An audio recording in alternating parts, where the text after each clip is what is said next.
Welcome to Path of the Wizard.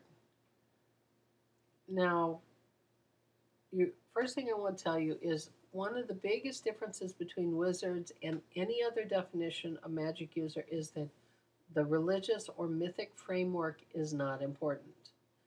When I was at the Gray School, I every people at the lodge, there was witches, there were ceremonialists, there was a couple of people who studied Taoist stuff. We all had different frameworks, but we were studying universal common principles. Um, Reverend Don Lewis of Witch School International made a comment that a witch is a man or a woman who uses magic as part of the religious practice.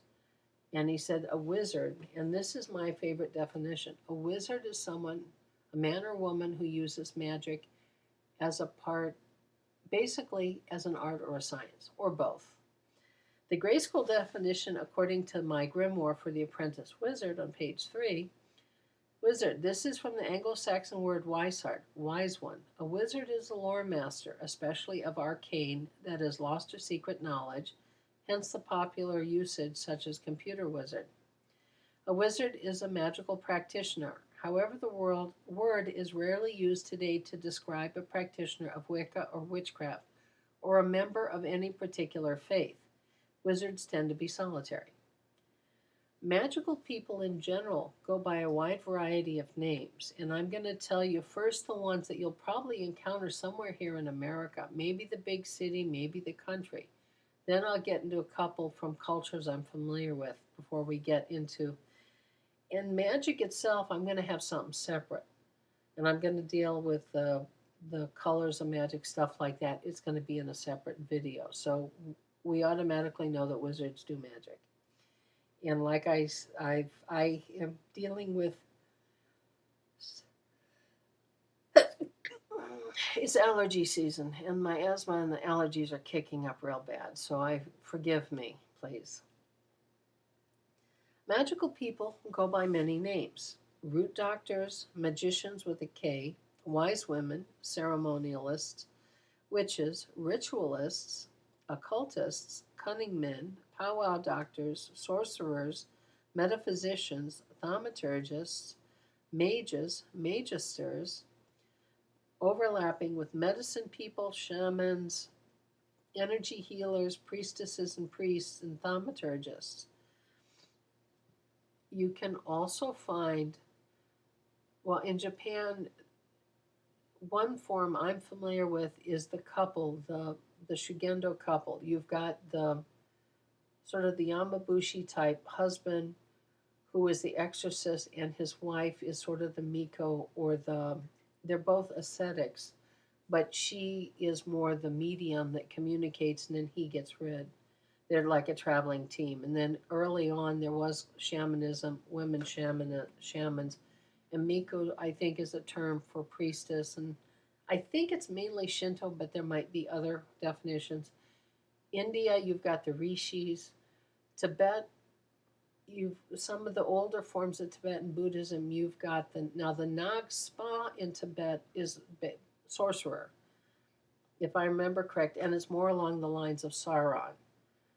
But the Nagma and Nagpa, or the Yogin or the Yogini, these are tantrically ordained Tibetan Buddhists. They tend to be, the one definition of their name is mantra spell, awareness mantra spell thrower. So in ways, they're the magical people. Um, the Bonpo tradition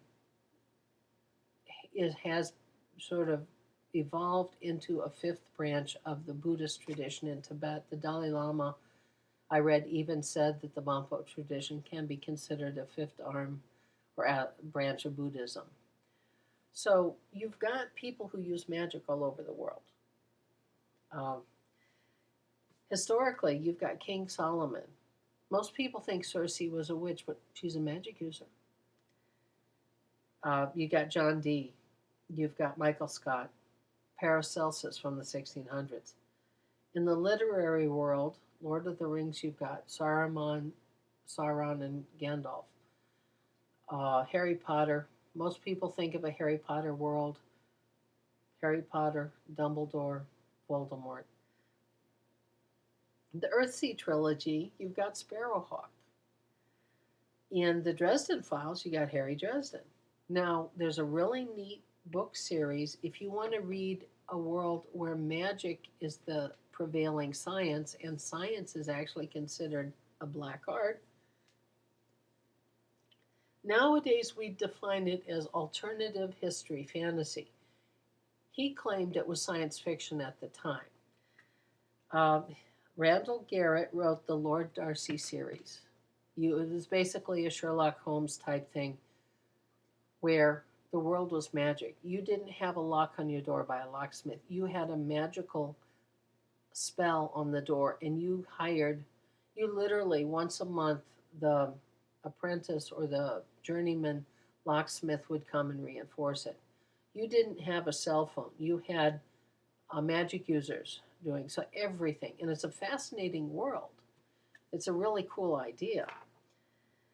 And like I said, I'm going to get into magic later.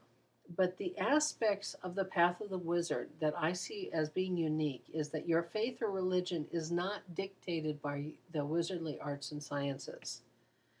You take responsibility for what you do. This isn't much different than martial arts and a lot of other things. Yes, you may be studying magic originally so that you can make your life better, but you start realizing as things smooth out for you, you start going, I can help other people with this too. And you start developing the wisdom and discernment to know when and how you may help others. Now, one thing Isaac pointed out that I like, and I still sort of like the word occultist, so I bounce back and forth between wizard and occultist, but you can be a rampaging generalist, which is what Isaac described a lot of magical wizards, or you can be a skilled specialist. You are usually service oriented, which means, yes, you're comfortable yourself, but you help others.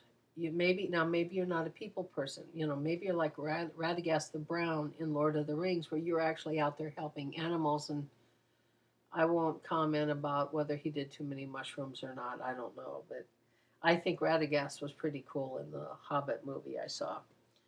And you work with lore, energy, spirits, etc., as an art and a science. So this, to me, is the essence of the path of the wizard. Now, and you tend to be solitary. It doesn't mean you can't hook up with some friends and do some of your magic in common with others. But there's always stuff you're going to do on your own. And it's a very wonderful path, but it's very hard because you have to be willing.